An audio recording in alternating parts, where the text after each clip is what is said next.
It's a bit fresh. I might put the electric blanket on tonight. What do you reckon? I don't know. I'll just roll over and give Poppy a cuddle. You're... She'll warm me up. Long-time friends and mobile intensive care paramedics, Michaela and Simon, are also on night shift. I met Simon when I was preparing to go through my final micro exams. He was a huge help and a mentor for me at that time. The relationship is definitely changed now. We're able to work more alongside each other as equals, which is really nice. I'm like literally freezing when I'm in bed by myself. I'll be wearing like flannel pajamas and socks tonight. Michaela and I get on like a house on fire. We've got a very similar sense of humour. I trust Michaela implicitly, and when it comes to work, we always do the best for the patient. Emergency services. Okay, tell me exactly what's happened. My wife has fallen down and she's sweating a lot and she's not getting up. I don't know what happened. A husband is desperate for help. He's found his wife fallen out of bed, having a seizure. And what caused the fall?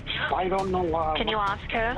No, she's not talking. She's not talking. Is she breathing? I can see her breathing, but her eyes are not fully open. She's not alert. So there is an ambulance being sent. Watch her very closely and look for any changes. Okay, I'll do that. Out the way, people. We've been dispatched to a 40-year-old female presented with seizure activity. They've fallen, and prior to collapsing, they've had a headache. Yep. They've got no past history of seizure disorder, epilepsy, so I would be concerned about some sort of intracranial hemorrhage. Yeah.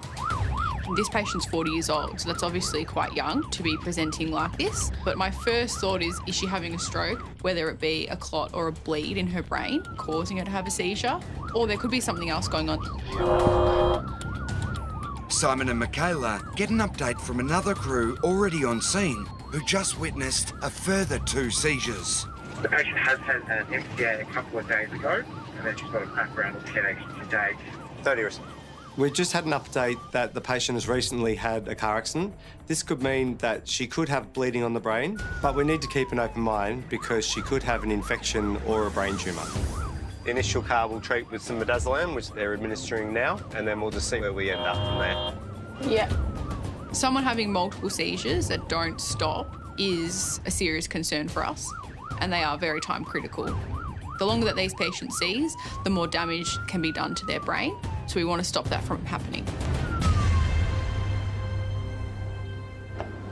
On arrival, the other crew explain they've given patient Pratibha a heavy sedative. The seizures have stopped, but she's still unconscious, with husband Nambi watching on. 40-year-old female this evening has been found seizing beside the bed, unknown if head strike prior. Yeah. Witnessed in total to have 4 tonic seizures, each lasting at least 30 seconds. Yeah. And at no stage returning to a GCS 15. Yeah. She is febrile 38.3. We just need the jaw thrust here to help with stopping the snore. The patient's unconscious and she's snoring, so her airway is obstructed and she's definitely in a critical condition. If she's having catastrophic bleeding in the brain, she may never wake up.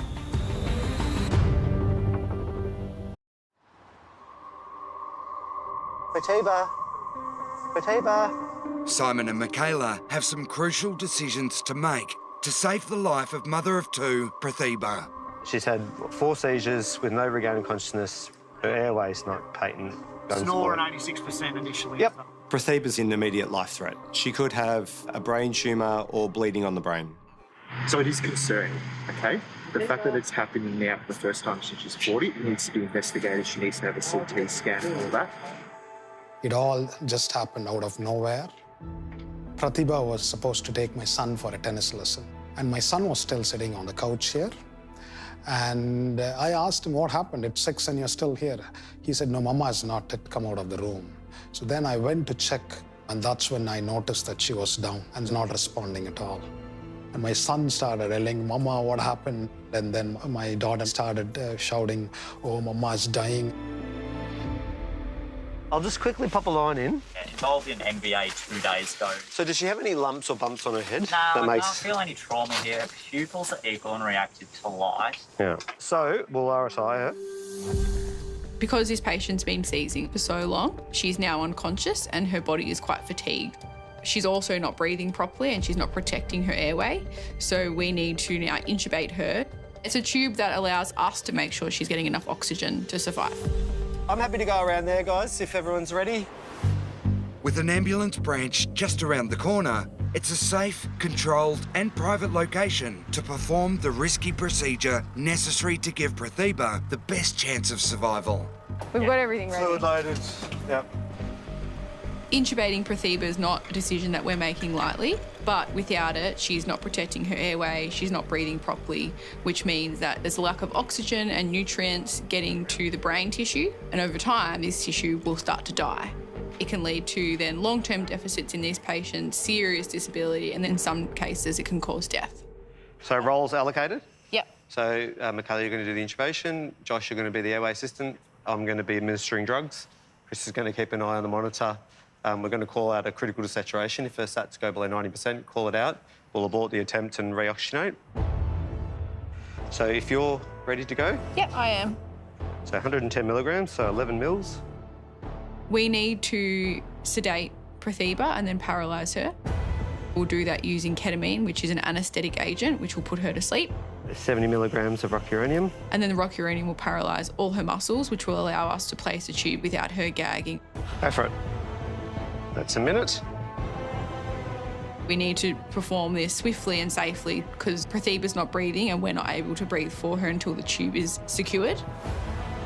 So it's crucial that everybody knows their role and they know the plan because we all have someone's life in our hands. I've got a grade 2 view. It's not great. Yep. Simon and Michaela have set up at an ambulance branch bay to perform a risky RSI procedure that will take over their patient Prathiba's breathing. Yep, cool. Would you like to railroad for me? But until the tube is in place, the mother of two isn't getting any oxygen at all, as her muscles, including the ones for breathing, have been paralysed so she won't reject the tube going in. ASM markings going through. We've got 23 lips. We're going to inflate the cuff. Sats are still 100%. Pressure.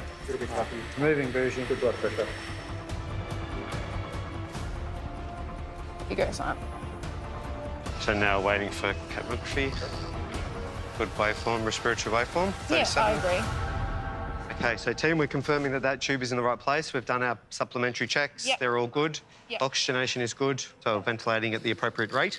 So once we've tied that, we're secure with that and we're happy with it, we can Yep. load. The intubation's been successful, which is a huge relief. That means that we can get oxygen to Prathiba's vital organs and hopefully prevent her from further brain injury. Just nice and slow coming in. But we have to get her to hospital as quick as possible because she's far from out of danger. We still don't know why she's had 4 seizures and never woke up. If that was caused by bleeding on the brain or a tumour, her life could still be in the balance. She might need urgent surgical intervention, and even that might not be enough to save her. I'm just going to fix her hair.